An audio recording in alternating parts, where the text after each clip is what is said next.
I also got into audiobooks this year because of that. You can pay attention to an audiobook? I love it. I just listened to Quinta Brunson's audiobook, and she's so fucking funny. The girl from Abbott Elementary. Okay. What's her book about? The title is She Memes Well. So it's about all the times that she went viral through memes and basically like her coming up to fame. And the only one I saw is the one where she's like standing next to a really tall person at like a fast food restaurant. Of course. She's like, he got money. Yeah, that one. That's her most famous one. That's how I also learned about her. Yeah. Who reads the audiobook? Is it her? Yeah. That's the best. That I could do. I just feel like when I listen to audiobook, I forget I should be listening. And then I forget to listen, and then I have to go back and be like, oh yeah, like, to like listen to the words that are being said. Yeah, I mean, some narrators are terrible. Sometimes I don't listen to a book because the narrator is bad. I prefer when the author is the one that narrates it. Mm-hmm. Just because, I don't know, you have a more intimate experience, and also they're telling you how they thought about it in their brain, like in their own voice. The tone changes. The tone changes, okay. Yeah. So she's saying a joke, she knows where to emphasize a certain word. So it's very interesting. She worked at Apple. I don't know. I just thought that was like a fun fact. It's low-key the only job she's ever had before she was a comedian. Bar? Yeah. She worked at the Genius Bar. Yes. And I think Can you imagine her trying to fix your phone? I know. I would love it. I feel like she must be really good with technology still. But part of the reason or not at all. No, I think she is. Because I'm saying then. Because I feel like when I go there, they're like, huh. I don't know. I just think there's so many things that can go wrong with your phone things always change. But talk about someone who always knew what she wanted to do. She knew she wanted to be a comedian her whole life. Wow, really? And she talked about how she was a dancer when she was really young, and she loved being on stage and the feeling that being on stage gave her, and how she loved making her family laugh and watching a lot of sitcoms with her family. And so I took that away because, we've been talking about being directionless and sort of figuring out, and the end of our 20s really assessing what we've done and where we want to go and what we imagine for ourselves. Yeah. And so seeing her, like at 23, she knew she wanted to be a comedian, and she moved to LA from Philly. Wow. And, dollar and a dream. That's energy. Amazing. I love that. Maybe it's like in an art space that feels like a different kind of commitment you have to make early. Like if you want to be a painter, or like you want to be like a, like they have to just, no matter what anybody else tells you, that is like, you have like tunnel vision towards that kind of goal. Yeah. I love that. I want that. I want to know so clearly what I want to do that I'm putting all my energy and time and spirit into something. That sounds cool.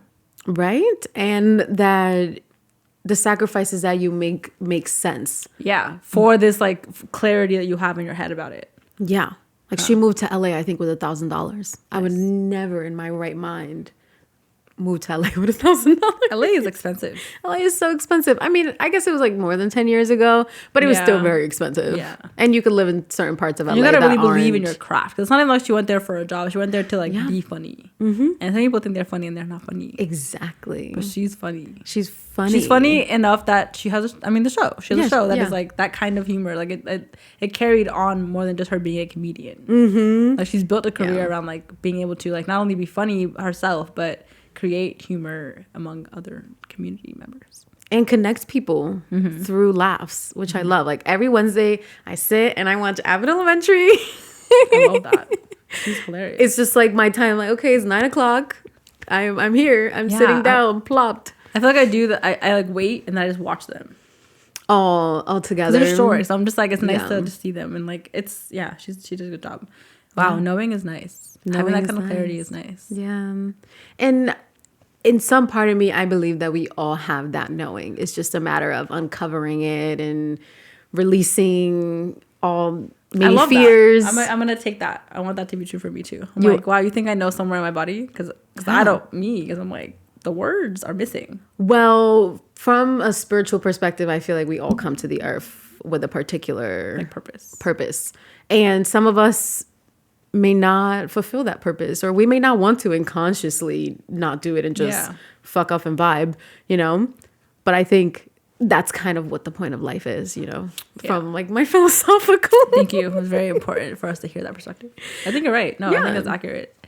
I mean, life is just like, you're right. I think it is uncovering a lot. But it's hard when like when you're living in it and it's not clear to you yet, or I don't know, it hasn't come to light yet. Like that you're just kind of, you're still trying to like move forward in some direction without having that like endpoint or goal, you know? Yeah, and I don't know if that's just something we should let go of. Yeah. Like the idea that we are going to know where things are going to land us. Yeah. Instead of allowing our curiosity to lead the way. I think that's a shift of adulthood that I feel like I'm trying to make now is like, up until now, you know, like career, job, whatever, all that happened. We did it. Mm-hmm. And now it is like your life is just now everything you choose. There's no like, I mean, you could find a path to follow, sure, but that still would be like a choice. Yeah. Yeah. So I think that like there's so much beauty and anxiety in accepting that anything is possible in your life. Mm-hmm. Like anything. That also could mean nothing, right? That also means like it's stagnant and you don't change and nothing grows, and that's possible, as much as everything you've ever imagined is true too. That's beautiful, but also so much anxiety because like you play such a crucial role in believing it. Like if you don't believe it, it will never happen, right? Like you won't see it become a reality. Gloria Anzaldúa, she always said like you can't create something that you can't imagine in your head first. I've always enjoyed the process of creating something out of nothing. Like whether it's a project, whether it's an event, whether it's an idea, whatever form it takes, and I also think that that's why I consider myself an executor, because I think that that's a skill to see, okay, this is an idea. Someone had an idea or I had an idea. And now what is it going to take to create that idea and give it life? Yeah. Make it like tangible and material. Make it tangible. Exactly. Yeah. And I think we all have the capacity to do that. Yeah. It's so much easier for other people. Like I have more energy and capacity to make something that you think about, like to make it real versus something that I think about, which is such a weird thing to be clear about. Yeah. It's easier. Like it's easier to be like, okay, like here's your idea. Here are the 7 steps. Here's the end result. Here's actionable things along the way. So easy to say that and do that for somebody else. I don't know why it's harder for yourself. Do you feel like it's hard for yourself? To me, it always goes back to needing a team. I think everybody has different strengths. And so in a particular scenario, I may be the ideator, but in another scenario, I may be the executor. And so I think that we actually fluctuate more than we think we do. Yeah. And so, for example, for your ideas, I'm always the one that's like, we need to do Here's X, all Y, these and Z. steps. And you are that for someone else. Right. And so I do think that we switch roles pretty Yeah, often, more that's than true. we consider. That's true. Do you feel like imagination is a value? 120%. Yeah. Yeah, absolutely. Say more.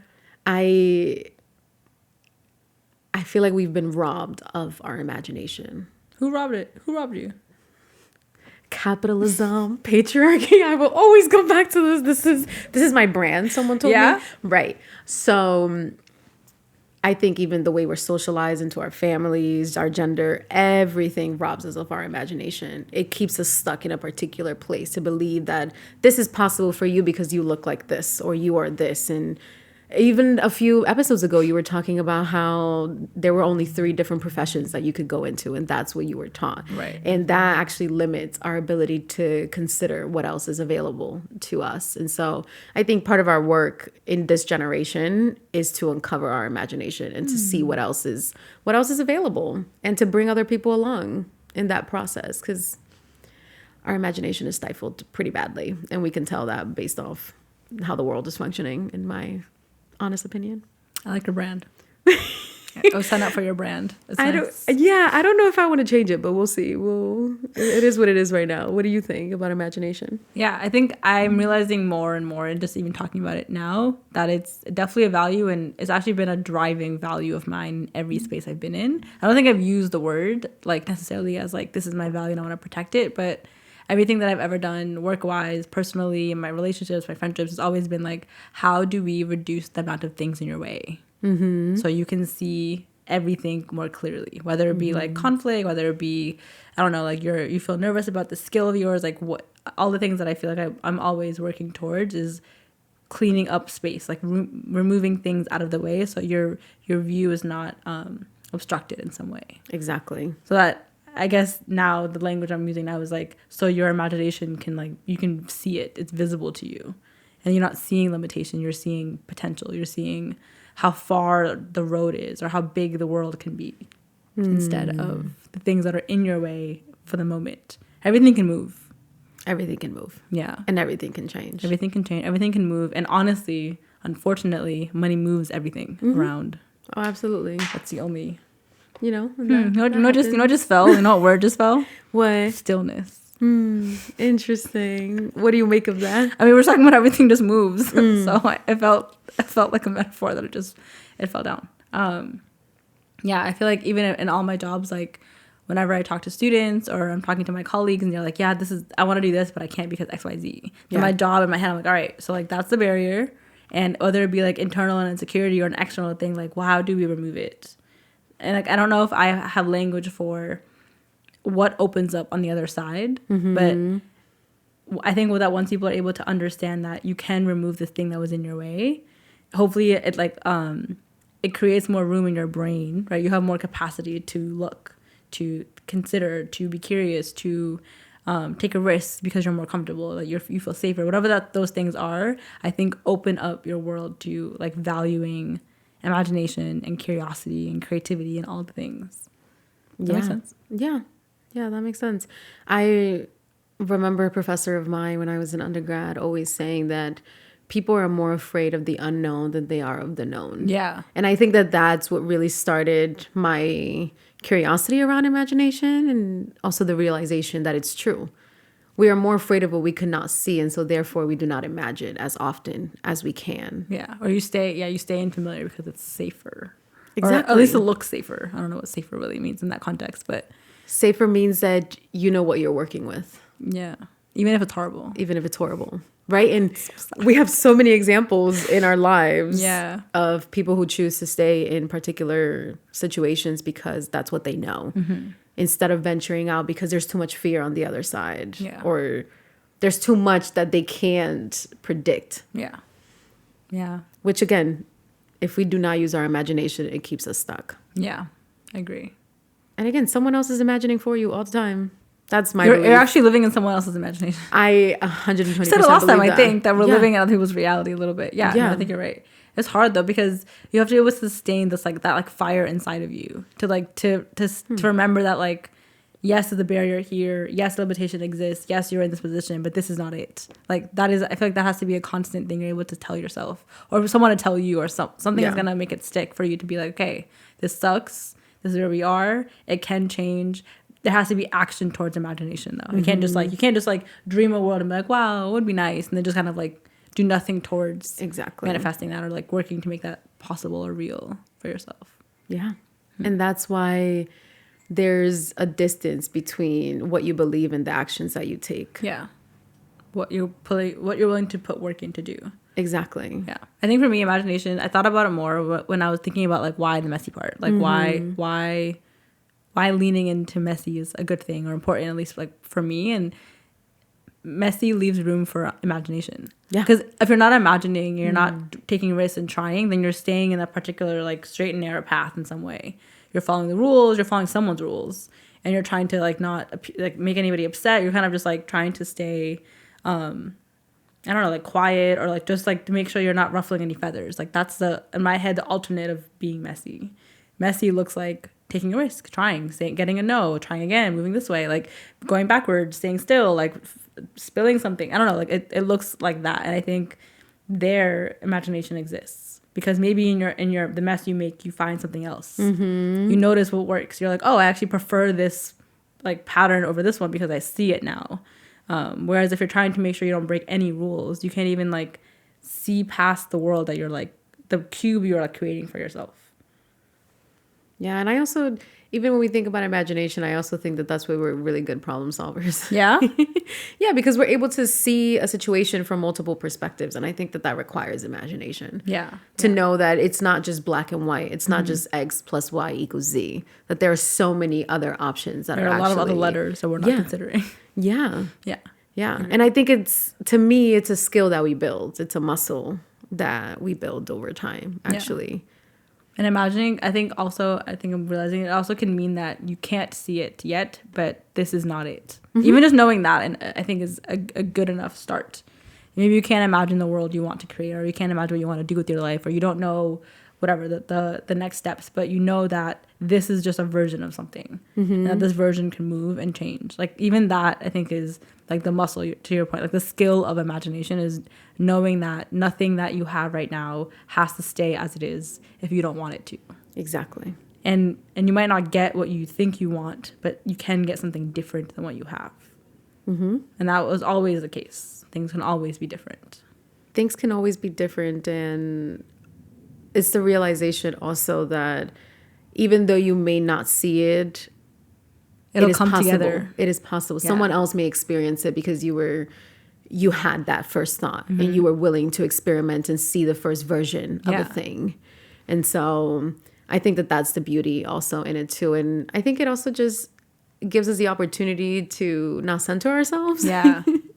And try to work on something, even if we don't know how it's going to be fully formed. Yeah. And it comes together. Like when I think about these chairs that we have and like this apartment, like this came together. Like I had in my imagination and in my dream for myself was I wanted to have a space where I could create art. Right. I don't know if it was a podcast, but like a space where like art could be centered. I knew when I got these chairs, I was like, oh, it'd be so cute if they can like sit together and like I would create this setting, right? Not necessarily Look at for that. not necessarily for this experience, right? I wasn't trying to think about, but like if you keep moving and doing things you want to, those things fit.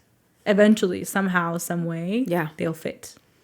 And that's Right. why I always say that the choices that you make today actually really matter. Yeah. Even if it's a really, really small choice. And I Yeah. think that that's one of the biggest lessons that I've learned this year, where I feel like, sure, a lot of my life looks the same on the outside, but I've been making really small moves that have actually have made a difference inside of me, and hopefully, Right. hopefully like in the bigger long life around you. term, Yeah. I will be able to see how all of these things actually match up Yeah. to what I've been thinking about, how I've been moving. And when you say that imagination is a value, it also just means that, like, what kind of world do you want to live in? And how can you show up in that world every Yeah. single day, even if it is not real right now? How are you contributing to it? Yeah. Like I remember when I was like in high school, like I was like, oh my God, it'd be so cool to live alone and to like have all this like whatever, right? Like I don't have any plan for how or why, whatever, but like every single time I've ever signed a lease, it was with that in mind. Right? That's like, so beautiful. I know. That's really right? beautiful. Like so even when I was signing my first lease, like I had my own room and I was like, okay, I was like, this is like a step towards having like a space that I can create in. Yeah. Right. And like when I was living like in my previous apartment, like I was like, okay, I finally have space, but it doesn't have the like creative space I'm looking for. So right, so this space almost feels like the thing that it manifested. This is it, right? Like I don't know how I got this apartment in Boston. I don't know how you're gonna let go of this apartment. I know. Okay? That's a conversation for another day. Just wanted to put that out there. I'm not ready. But when I first came here and to go visit this apartment, I was like, this is it. Like it has this extra room. It has this room that like I'm not gonna have a dining room table. Who's coming to my house for dinner? Right. So I was like, okay. I was like, there's an extra room, and its entire purpose is art. I didn't know how, and for a year there was nothing in here. Right. I didn't use it. Like I kept my like markers and my like paint in here, whatever. But I knew, and then my coworker was giving away these chairs, and I was like, I don't need more chairs. It's just me in my house. I have enough couches in my house, right? But I was like, they're so pretty, and they're such a good set, and I know at some point, maybe for pictures or for portraits, I want this, right? So if you're working towards like picking yourself, I guess, or choosing like what feels good to you, those things are part of your world. Even if you don't know. I don't think I ever imagined this would be what we create out of it, but I was like, I want this, I like this, I know this like makes me feel aligned. So eventually, like, look, this is where we are. This room is like a really stable setting for us to do this often. Yeah. Right? Like, and these chairs are like such a great addition to like our like brand. So like, none of these things, I never got them with that in mind, right? So I don't know. It's just interesting to think about like the more aligned you're able to move every single time you make a decision, the closer to that world you're creating. I love that we both arrived at thinking about imagination in our own particular ways, because it's something that I have been thinking about for a really long time and have been trying to decipher within my own brain. And part of it also I think is tied to limiting self-beliefs and this idea that I don't know, I'm afraid of the future. I don't know what the future is going to look like and what is my responsibility today. And it's also tied to like my philosophy of, you know, the past, present, and future. And like, what is my responsibility to my past self, my future self? And can I build a relationship with my future self? And I think that part of that has to do with imagination. Like, what kind of life do I want her to live? And I also think that imagination is communal. I think that, yeah, sure, you figure out one piece of the puzzle, but the people around you are also helping you decipher and make decisions about what is possible. And I think that's what friendship is at the end of the day, right? Because, we go to a friend with a problem and they're able to see things more clearly than we are. And they're able to give us perspective. And even what you said earlier, that your responsibility is to take out barriers for people so that they can have more choices. That is imagination work. I think we do it every single day. Yeah, I completely agree.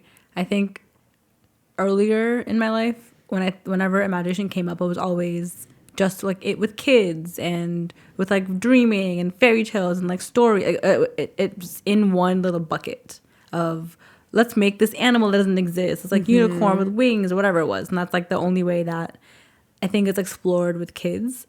I think that what's changing for me and why I'm thinking about it more is it fits other things too. I just never used the word imagination to describe it. So I'm trying to almost like reclaim it a little bit to be like, this is actually imagining. Imagining work is not just for making up stories. Right. It could be, and we are, right? We're all just telling ourselves stuff all the time. But imagination is this process of like, okay, my life is here. There's nothing in front of me, and everything that will come is based on what I create. Yeah. That's it. Like, and I think that before I decided that in my head this was imagination, that's just life. Like, you're just this. You don't just like at some point you have to just start making decisions. 'Cause right now, if I wanted to, I can go back to school, and that's my life. I could like move to a different state and start trying to like become a singer. I don't know. That's my life, right? Like at this point, like we've done the expectation, we've done the like school, whatever, and now at this point, it's like everything else you choose is just choices you are making. There's everybody else. You aren't, because they're like, we're adults now, and our parents might have ideas or opinions, but everything else just now becomes like you have to decide what you're doing with your day, with your time, with your energy, with your conversations. These are all choices. There's nothing, like all the obligation has disappeared. That's how it feels to me. Yeah. Right. So now everything, like there's nothing in my life that is an obligation right now. I go to work because, I mean, yes, I have to work, but I could choose the job that I'm doing. I don't have to work this way. I could choose to work at a restaurant. I could choose to work, I don't know. There's all this like choice. And to your point, like that for me is really scary because it's just like, there's too many there's too much. Like I almost want there to be less so I can like make a decision. But so I'm trying to lean into more that it's not scary. It's good. It's not scary. It's like space and time for me to decide and for me to like center my experience that I want to have in my life and then choose that way. But it's hard to kind of switch between the anxiety of not knowing what's coming and the anxiety of not wanting to make a mistake and do it well and like not, put myself in a bad situation. Like that's real. That's also being an adult, is like making sure that you're not taking risks that are going to harm you or whatever, or set you up so bad that you can't come back from it, while also balancing that this life is so expansive. And you can pick literally anything. I could decide that I'm going to make quilts for the rest of my life. I don't know. Like you have all this option available to you. And like, it's just a matter of how much energy you're putting towards the thing you want for it to happen or not. And that's why reframing is really important, because you can look at a situation and say, these are all the things that can go wrong if I make this choice. And then the opposite side, we hear so often, like, what if it all works out? What if every choice that you made today will eventually lead to the place that you wanted to go the entire time? And maybe you just took the long way. Yeah. And like, what does not working out really mean? Because is it over? Like, something didn't work out. Did it not work out? Or you just need to keep going? Like, it's all just, yeah. So I think part of me is like overwhelmed by the fact that it's all just in my head. And I could decide my life could actually not feel stressful at all. Yeah. And I could just be like, everything's a decision. And like, that's not real for me. My anxiety is, she's very loud and I listen to her often. But that's a choice. All of the things you just said are as an option. Some people live their life being like, I'm just anxious and everything I'm doing is just like really from like a fear-based place. Like I want to be frugal. I want to be mindful. I don't want to make a mistake. That is very much, your entire life could look like that.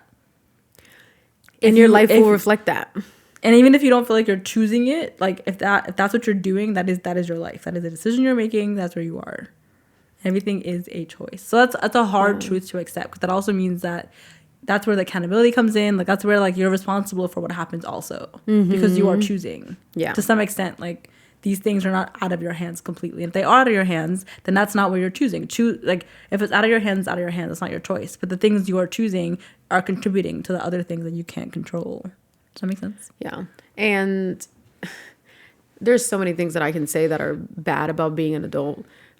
The list is long. So many of them. However, I do think the good part about being an adult is that you get to make choices.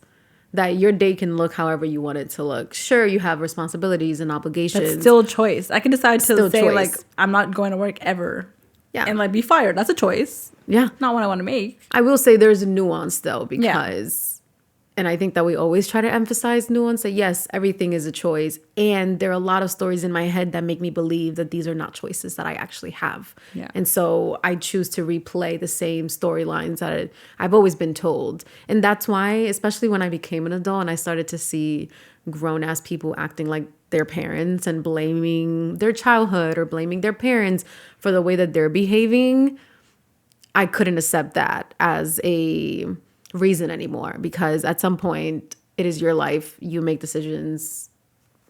Like, suck it up and be a person and take accountability. And like find more joy if you don't have any. Look for it. Exactly. Like Just your something life else, doesn't like, have to be shit all the Yeah. time. You can find little pockets of joy. Even if your life looks like shit in this moment in time, you can even just use your imagination to be like, what else can what your else can, energy about it can Yeah. be different, and that it's hard. And like I think This is hard work. I want to like name that. Like it's not like, well, this isn't easy. And like both of us, I think like I've had to really be like, okay, like this is what my reality looks like right now, and like I can't change it, but this is my reality. So I could suffer, or I could find a way to make it like tolerable for me.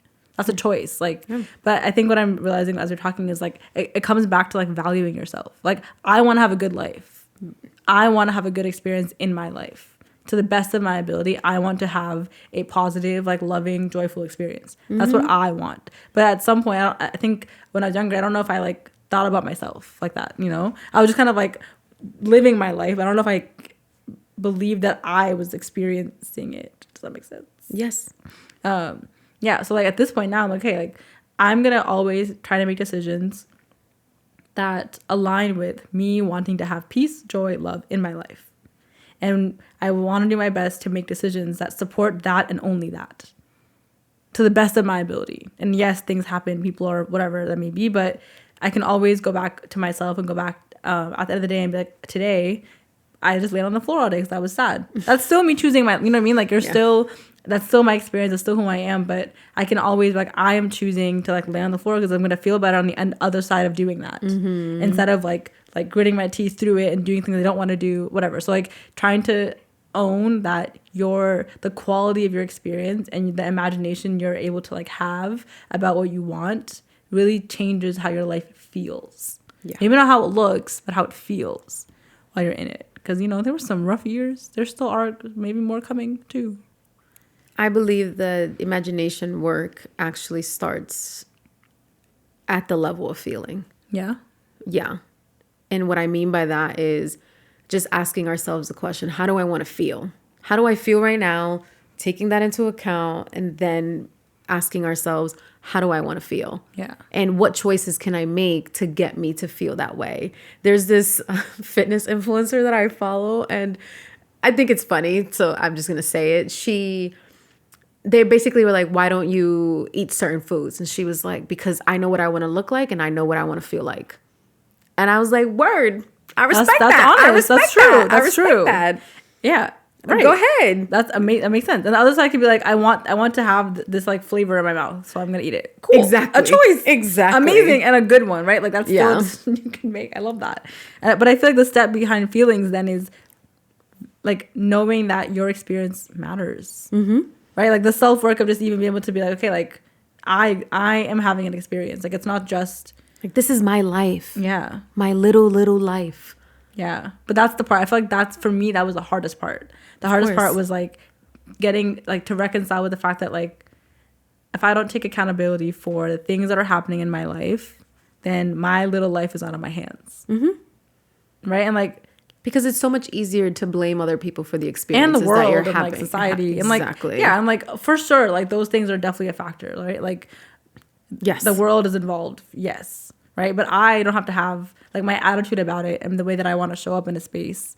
Is the only thing I can control. Everything else is out of my hands. I also believe that we are our own universe. Like we are our own little world. And yes, there's a world and then there's me and I am my own world. And like, what do I believe in my own head? I be having lots of fun on my own. You know? But it's like, that's part of it. It's like, can you have fun by yourself? Exactly. Like, does your imagination allow for you to enjoy yourself, your experience, your time by yourself? And I will say one of the changes that I've seen in the last few years is going from childhood trauma to saying, can I experience joy? Can I experience something else other than just a trauma-based response? Because I think so often we've been taught that we need to fix ourselves when we get into adulthood. And I don't necessarily think that that's helpful or generative for us. I actually think is, again, taking into account what has happened to you and how you're choosing to move forward. Yeah. Like something could have happened to you when you were 12 and you could stay there.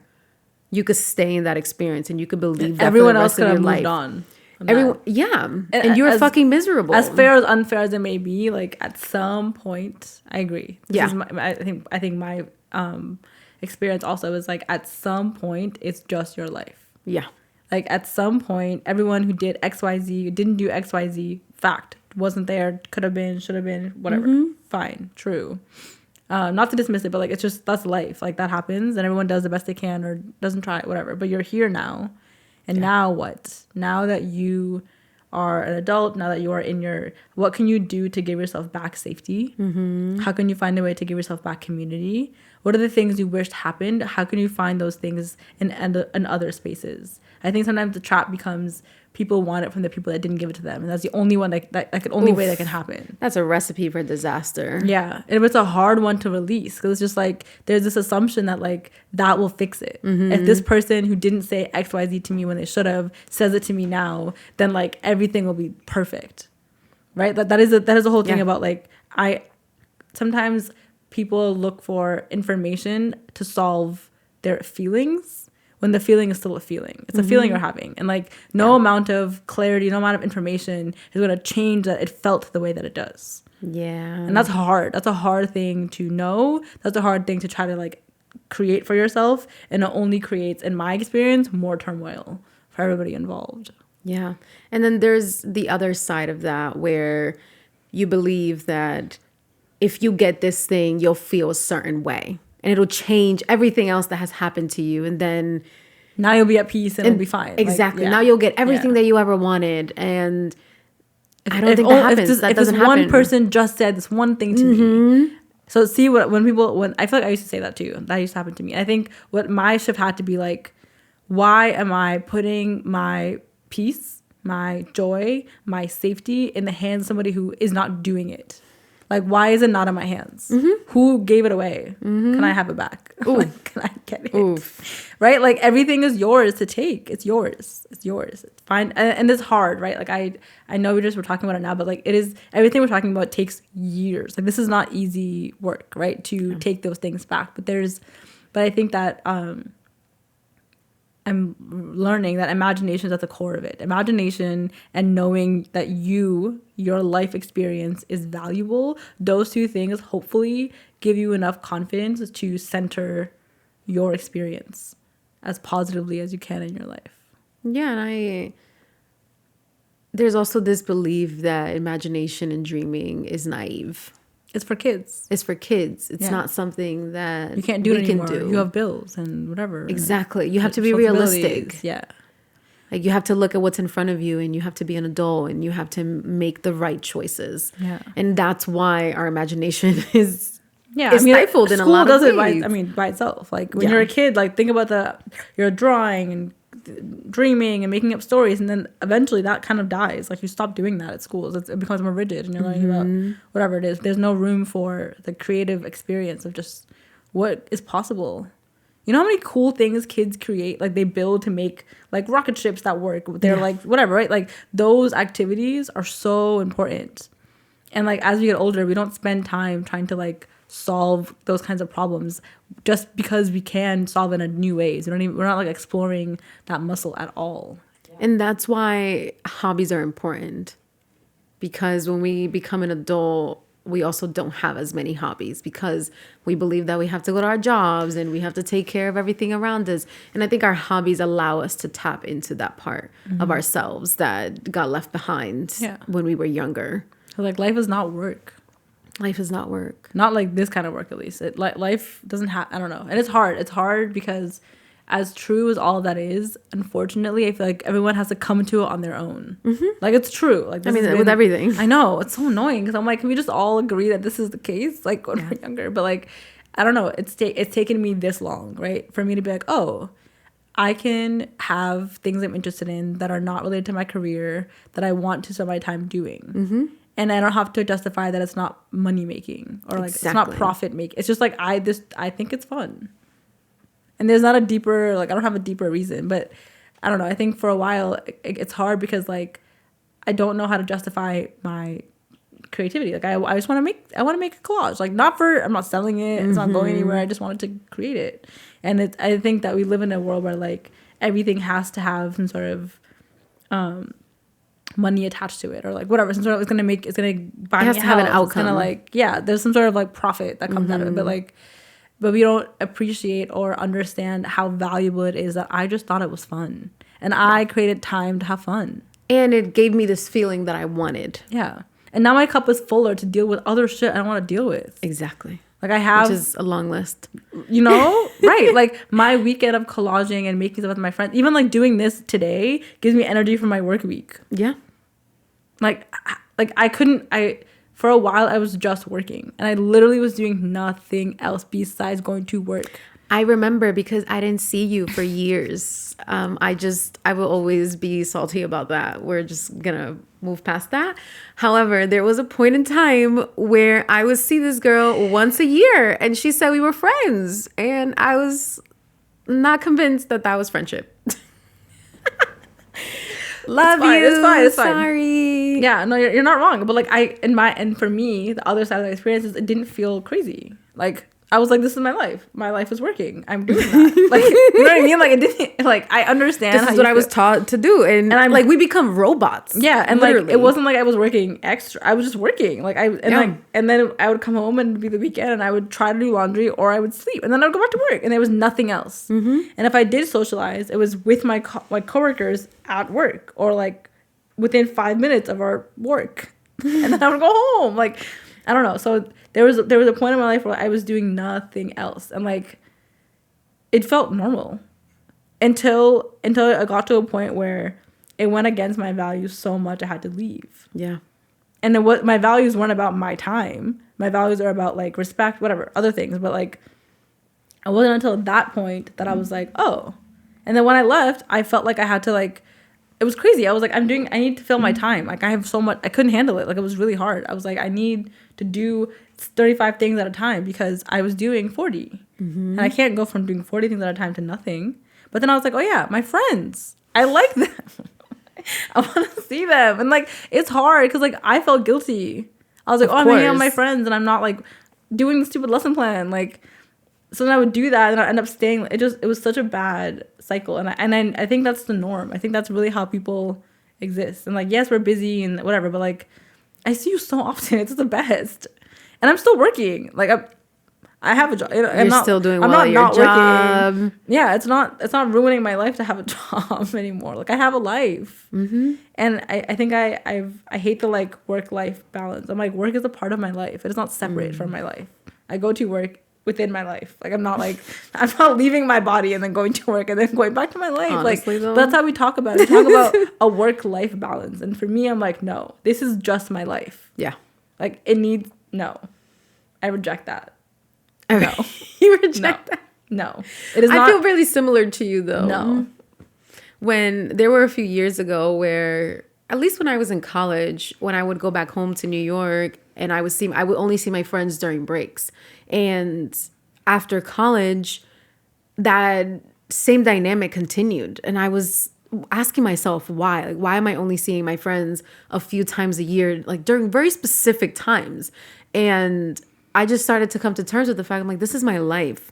I actually want to see you and I'm investing in this friendship. And just have to see you when I'm in the city. Like, we can make plans and we can invest in this friendship so that I can continue to grow because you're important to me. And I've been in a lot of places where it's really hard to value friendship and value creativity and value spending your time doing on things that are not profitable.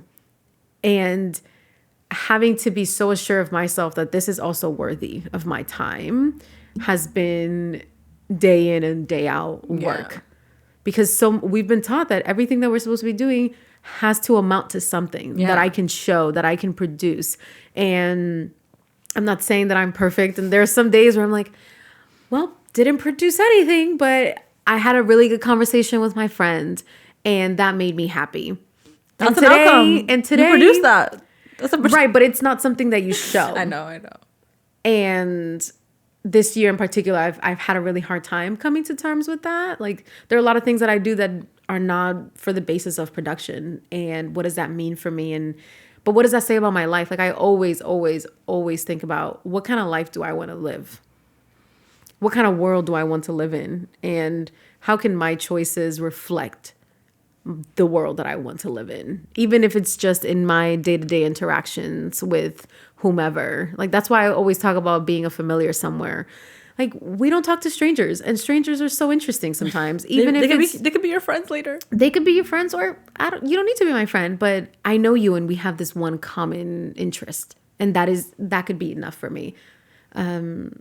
So I think it's really important to release production from imagination. Yeah. Also, because that's what creativity has become. Yeah, I agree. It's so hard. I just like. Imagination has always been reserved for kids or creatives but even for creatives, like they're fighting tooth and nail to be recognized, like to be taken seriously because they're imagining and dreaming, right? Like, it's not taken. That's why they're starving. Yeah, ridiculous, right? But like it's like imagination is only appropriate, like is only safe for kids, like right now. And not even safe is not even the right word, but like they can do it without, because they don't have any bills, I guess is like the stipulation. I don't know, but adults who imagine are like lazy. They're like wasting their time. They're not working. They're not being productive. And it's like, so much of what's available to us is because people spent time in community dreaming of something. So much of what we have, like someone had to sit and think about this chair. Everything that is available was a thought first. Yeah. Was in someone's imagination. Like this idea that like, okay, maybe somebody was like, wow, I wish it was easier for me to like not have to hold a mic in my hand. Right? Like there's some sort of process behind it. But if you're spending all of your time just grinding and not trying to think about like what would offer me ease, what would offer me some stability, what would offer me some easy joy, right? Like if those things weren't things that were valued and centered, then we would have nothing that we have. And the step before that, which you mentioned earlier, is, do I believe I deserve ease? Do I believe I deserve joy? Yeah. I think that's the foundation. Decided. Finally, it took me long enough. But finally, I've decided. This sounds like a confessional. I know, low key, right? Because as like a kind of a rigid thinker, sometimes I'm like, I want to make sure everybody's good. That's always. I mean, that's still my goal, right? That hasn't changed. But like, I want my life to be fun. I want to have fun. I didn't have fun for a long time. Yeah, I like kind of have fun now. Like kind of. I want to have more fun. It's hard, but it's like I always feel bad. I'm like, oh, I should be working. Like I took a day off work for the first time this year. Like finally, I think it was on Tuesday. The fact that like I was so afraid.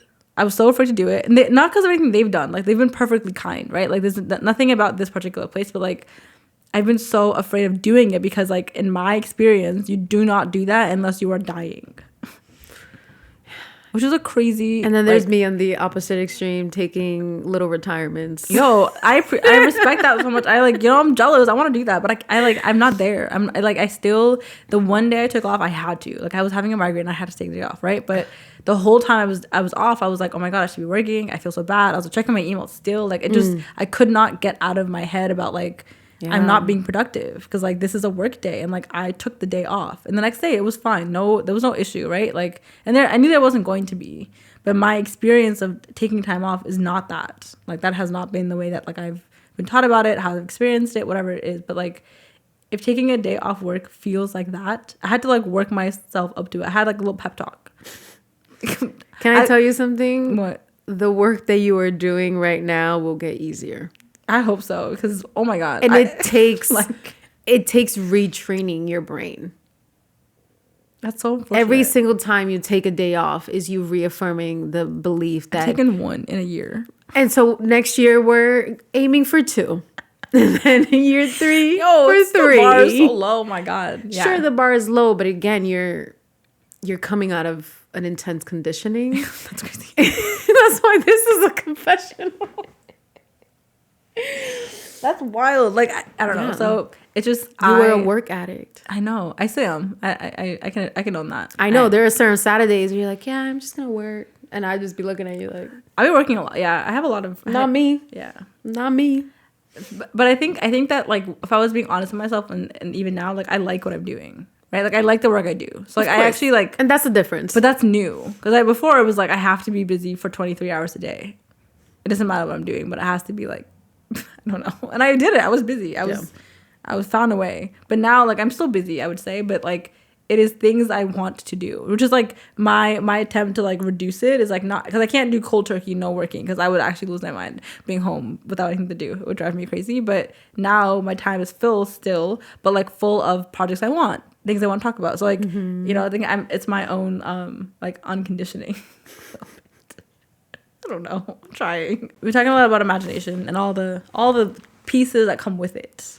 What do you feel like if you had to think about like how you think about imagination right now, how would you articulate it? Like, what do you think about it for yourself?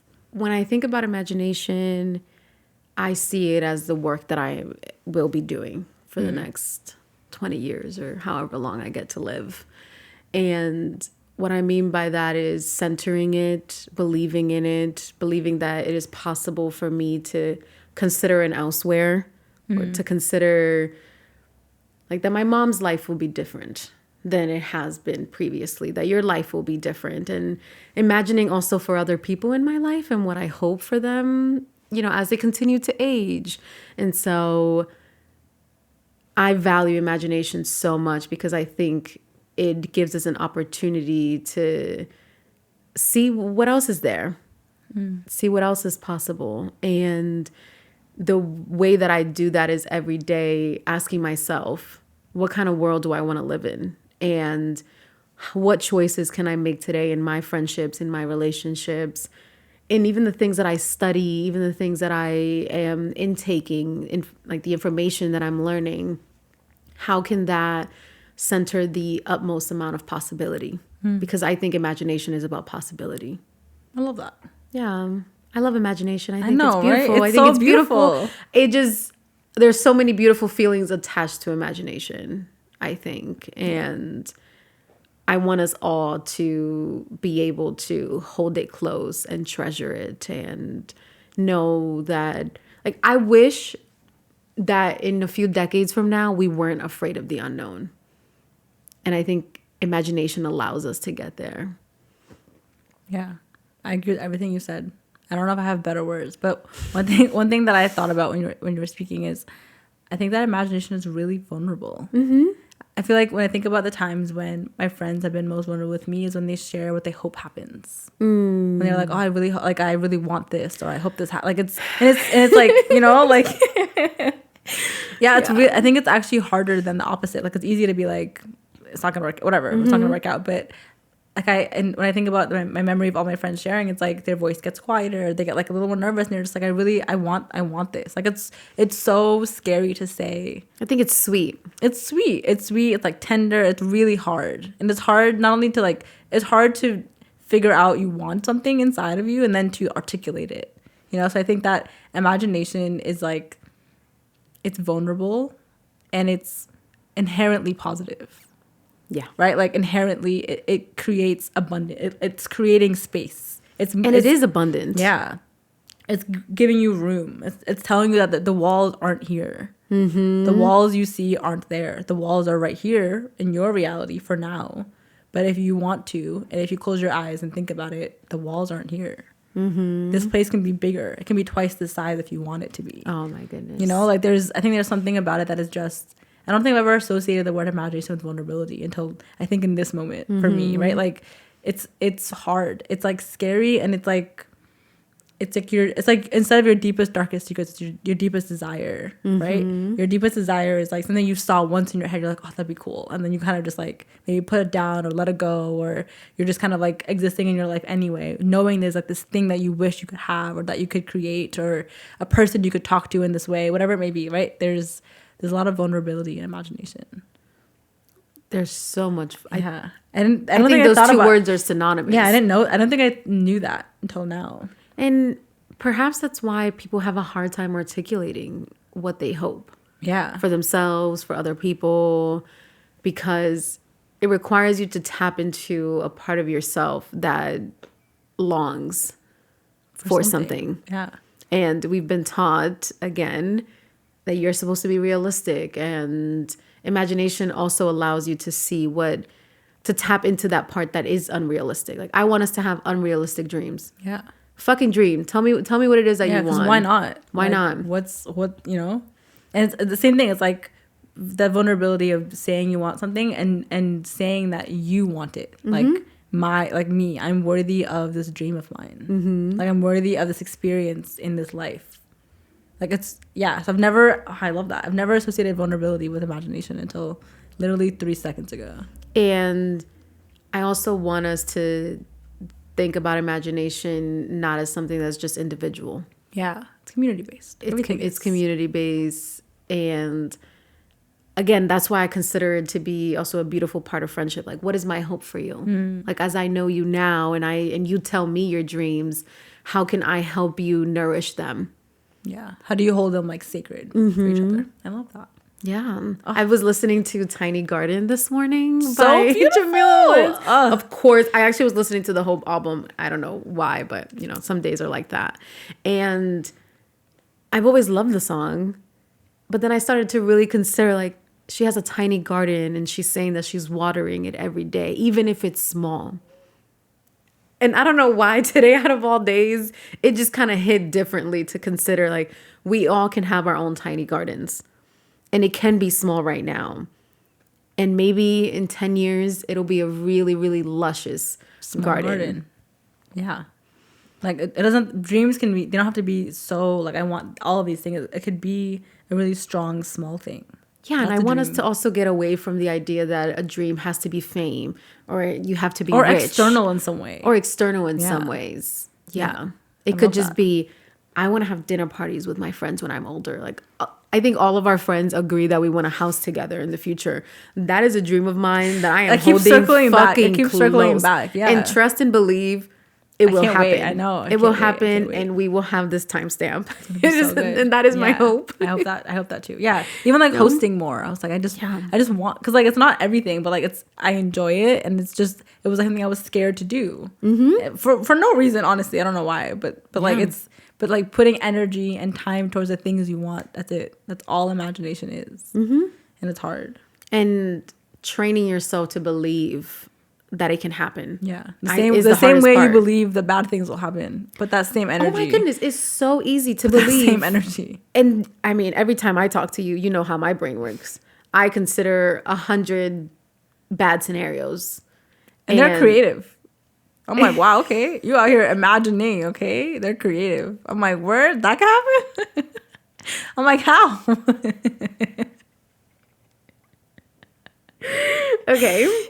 Yes, because scarcity has been drilled into my brain, into the way that I function, into the way that I see the world. And that's why I've been paying so much more attention to imagination, because I do think it is abundant. Yeah. And so if I can be so creative with all the terrible things that can Imagine fucking happen. the other side. Wow. So I can't much. wait to see. Yeah. I literally cannot wait to see. Yeah. And at the end of the day, imagination is a muscle that can be built over time. And there's so many people that I come into contact with now that don't even allow themselves to tap into that part. It's scary. You have to decide that your life is worthy. Like, it's scary. That you're valuable enough. And you have to be brave enough to say, what is in front of me doesn't have to be in front of me. Like, I can choose another path. Better experience. Yeah. I deserve a kinder experience. Yeah, that's hard. That's some work. Yeah. All right, let's do takeaways. what do you hope, what do you hope our listeners take away? It's a lot of good things were said today. That imagination is yours. Take your power back. Value yourself. Dream for other people. And to dream for yourself. That's what I hope people are thinking about. I love everything you said. I agree, and I would add because I think I want to add the muscle, right? Like the Wait. Someone yesterday, I was watching The Ultimatum. We might cut this, but the girl kept saying copy paste instead of same. copy Like paste. Oh my god, like when she agreed with you, she'd be like copy paste. that's so weird. That's so I'm why? sorry. No, that's fine. Why? She's speaking like she's a computer. That's what I said. It's less words to just say. I don't know. Interesting. I agree. And yeah. anyway, Copy paste. What are your takeaways? Copy paste. New line. Okay. Please. It's the skill of it's incremental. Do it a little a day.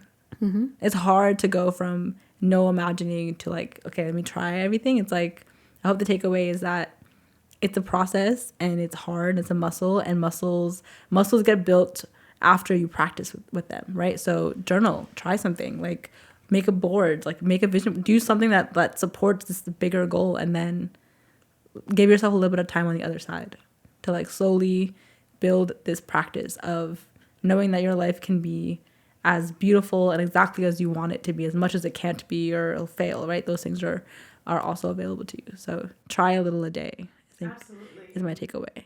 And when I consider imagination, I also think about my relationship to change and our relationship to change in general, because imagination forces us to believe that change is possible.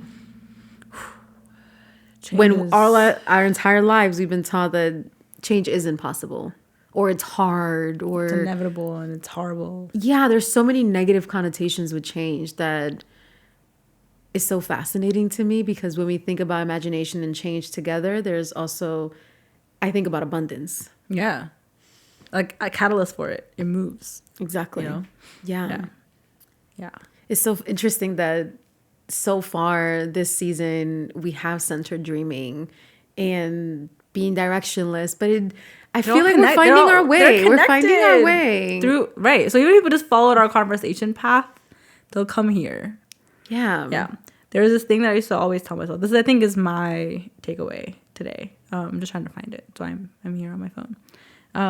It was like a mantra that I had for a little while, because I felt like I was trying really hard to not get stuck in, because I felt stuck for a long time. I'm gonna find it. I was talking about how like it's easy to decide or feel like your life is your life because it's today and you're in it and you feel bad or whatever it may be. And for a while, I'd remind myself like a feeling is a feeling and action changes experience. A feeling is a feeling and action. I used to say to myself all the time, like a feeling is a feeling, but action changes experience. Yeah. And I used to write them on like posts that I would, and I would look through them and I'm like, wow, like I remember that day. I remember feeling like nothing would be different. And this was just what was possible in my life. Yeah. And to read the post like a year later and be like, my life looked nothing like it did that day. Like nothing. Right. So like there's something about, yes, imagine, yes, dream. So I think I don't know if it's accountability. We'll see. My takeaway for myself is like, it's one thing to just explore them and like take the risk of sharing what your dreams are. It's a different thing to put action behind it. Absolutely. Right? Like, so I hope for myself and I hope for people who are listening that like, if you're able to imagine, if you're able to think about the world you want, what are the steps you're taking? Like, put some money where your mouth is. Like, what are you doing to either change your current experience or like build that one? Like, what are you doing? Because the other side of it is you can imagine all day and nothing can change. You could feel defeated by your dreams. But you don't work towards them. So why would they come true? And this is what I always say, start by starting. Yes, put actions behind your dreams to change your experience, and also recognize that what you do today can look like what it looks like today. Yeah. And what I mean by that is, even if you have a certain picture in your head, that doesn't have to be the finished. You can have a different first finished product. Yeah. Let's say you have a podcast. You can start with just like recording yourself talking to yourself. Easy. Talk to your friend. It could be small. It could set up a camera and just talk to the camera. Like, there's so many things you can just do to practice your dream. Yeah. Practice your dream. So when you get there, you're prepared. You're ready, and you can like experience it. And it's like generous gratitude that it's like it's present in your life. It's yours. And believe that it is possible for you. So I will say that imagination is messy because there's so many ways that there's so many roads that it can take you in. Yeah. Yeah. So, and I think part of why is like if your imagination is like an experience you want, there's so much like the path to getting there might not look the way you expect it to. Exactly. If you think that the goal is one way and you think these are the steps to get there, maybe it's actually like left. Like I don't know if Quinta decided she'd be a comedian off memes. You know what I mean? Like I don't know if that was her pathway, right? So like, but she had her imagination and she had her goal and her dream, and then like life happened and she aligned. You know, so what's her name? Jordan something. It's like take it one step at a time. I'm not going to attempt to sing that's correct. that. Jordan Sparks. One step at a time. I just couldn't remember her last name. Sparks. One step at a time. But for real, like one step at a time. And if that step is just thinking about it, it's a step. And visualizing it and believing it. And, there's a lot of people kind of like laugh at like vision boarding, but it's honestly like do it. Everything I've had on my vision board has come facts. true. That's true. That's your background is check. Checky. It's happening. Yeah, the abs are still loading. You know, but they're loading. They're loading. There's something about like why would you not want to put something up that you want? Like I think people like are embarrassed by it sometimes, but I'm like there's so much value in seeing the thing you're trying to work towards in front of you. If you can create a visual for yourself, do that. Like find a way to be excited about the things you want in your life. And it can just start with how you want to feel. Yeah. How it could do you be want to that feel? small. Yeah. Yeah. What is it? I want to feel a certain way. I want to look a certain way. Is that what the girl says? The fashion. The fitness influencer. The fitness influencer, yeah. I know how I want to feel and I know what I want to look like. So answer my those choices questions. reflect that. Right. So decide, like even just having the question in mind, like I know how I want to feel. How do you want to feel? Like if I know I want to feel great, I know that I shouldn't eat all the cake. I know that. Yeah. So just don't. Or if today, last night I had, and I will share this because it was beautiful. We made a cast iron chocolate chip cookie. Ooh. That sounds amazing. Because I wanted something sweet. And so, anyway, sometimes allow yourself to just indulge in your dreams. But the center I want. What do you want? Do the thing you want. Yeah. Do the thing you want. And as always, stay messy. Stay messy.